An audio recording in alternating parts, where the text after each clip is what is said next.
ഇന്ന് തന്നെ ഡൗൺലോഡ് ചെയ്യൂ. കാണൂ നിങ്ങളുടെ ഫേവറേറ്റ് ഷോസ്. ഞാൻ പറഞ്ഞ എന്തോ അനുസരിക്കോ? 100% ഉറപ്പാ. അവൻ അനുസരിക്കും. ഒന്ന് ഹോൾഡ് ചെയ്യണേ. രാജു,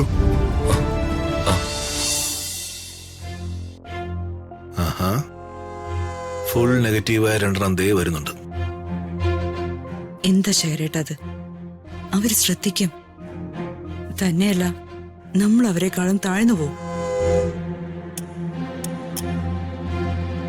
പ്രവൃത്തി കാണുമ്പോ എങ്ങനെ പറയാതിരിക്കുക യാമിനി?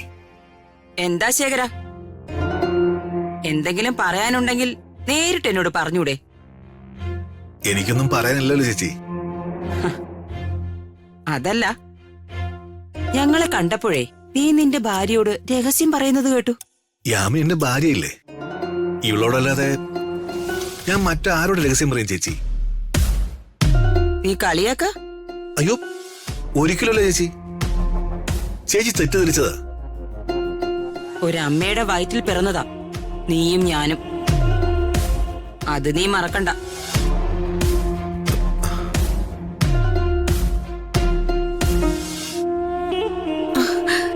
രാജു,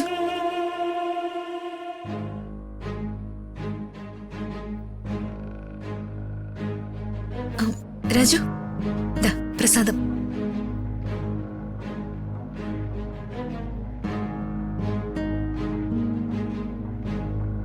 വന്ന് വന്ന് പെണ്ണിനെ ഇപ്പൊ യാതൊരു അടക്കോ ഒതുക്കോ ഒന്നുമില്ല.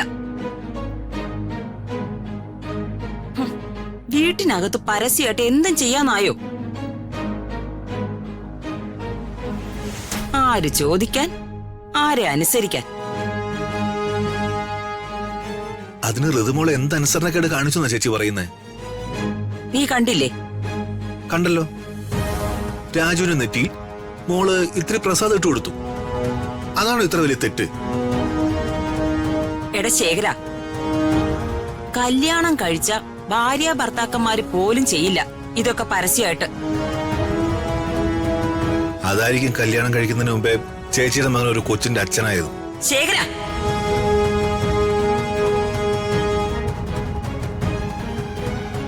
എന്താ പ്രശ്നം?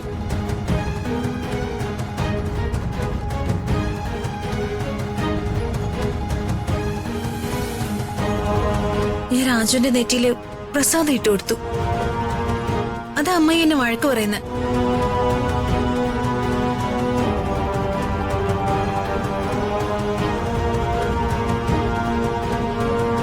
അല്ലമ്മേ, ഞാൻ... നിർത്ത്, വിശദീകരണമൊന്നും വേണ്ട. നെറ്റിയിൽ പ്രസാദം തൊട്ടു കൊടുക്കുന്നതിന് വരെ കുറ്റം കണ്ടുപിടിക്കുന്നവരെ മനസ്സിന് രോഗമുള്ളവരാ. പോയി ചികിത്സിക്കണം.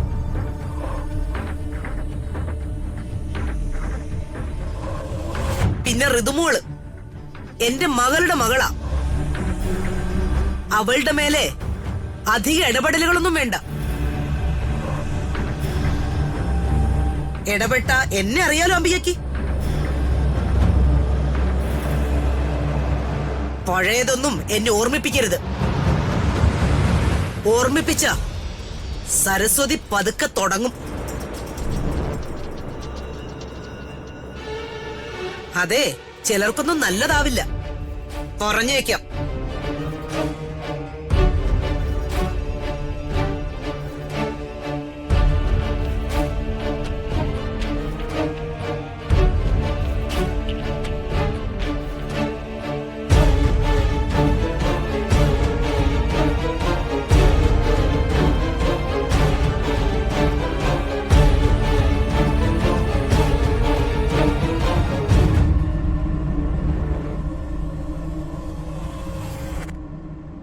Good morning sir. മോർണിംഗ്. ഞാൻ രാജുവിനെ കാത്തിരിക്കായിരുന്നു. രാജു ഇരിക്കുക. ആ കൃഷ്ണപുരം ഹൈസ്കൂളിലൊരു ഫയലില്ലേ, MLA ഗോപാലകൃഷ്ണ പണിക്കർ നമ്മളെ പേഴ്സണലായിട്ട് ഏൽപ്പിച്ചത്? അതെവിടെ? അതുണ്ട് സർ.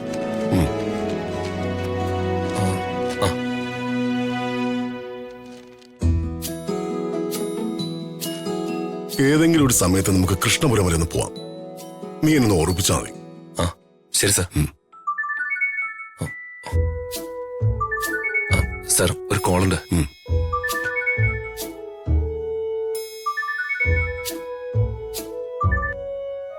ഹലോ. എപ്പോഴായാലും ഇക്കാര്യം വർമ്മ സാറിനോട് പറഞ്ഞു വെച്ചു. എന്നാ പിന്നെ ഇപ്പൊ തന്നെ ആയാലോ? എന്തായാലും വിളിച്ച് കാര്യം പറയാം. എന്തായാലും സാറ് കൊല്ലാനും തിന്നാനൊന്നും വരില്ലല്ലോ.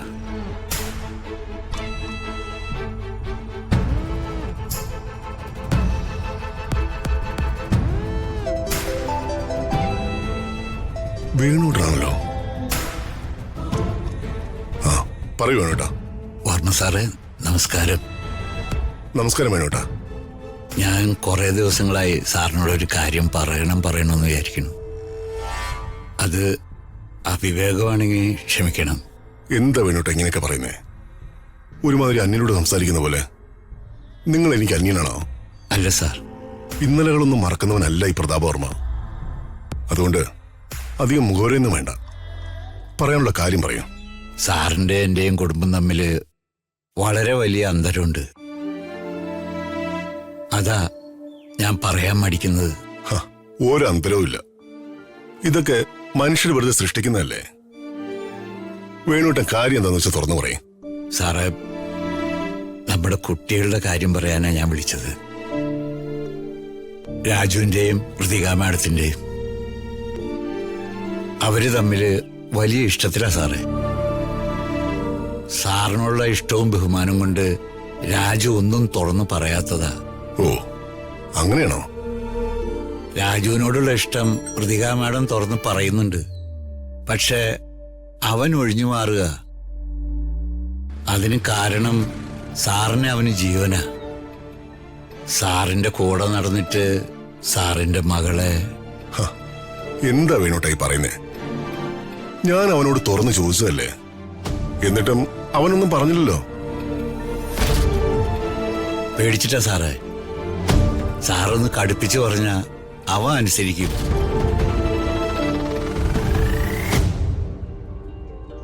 അവരുടെ കല്യാണം എങ്ങനെയെങ്കിലും നടത്തി കൊടുക്കണം സാറേ. ആ കുട്ടികള് വല്ലാത്ത മാനസിക വിഷമത്തിലാ.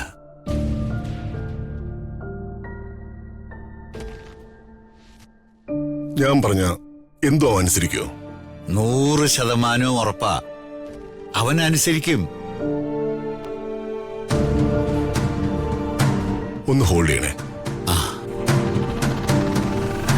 രാജു. അതെ, ഞാൻ അങ്ങോട്ട് വിളിക്കാട്ടോ. ആ ഓക്കെ.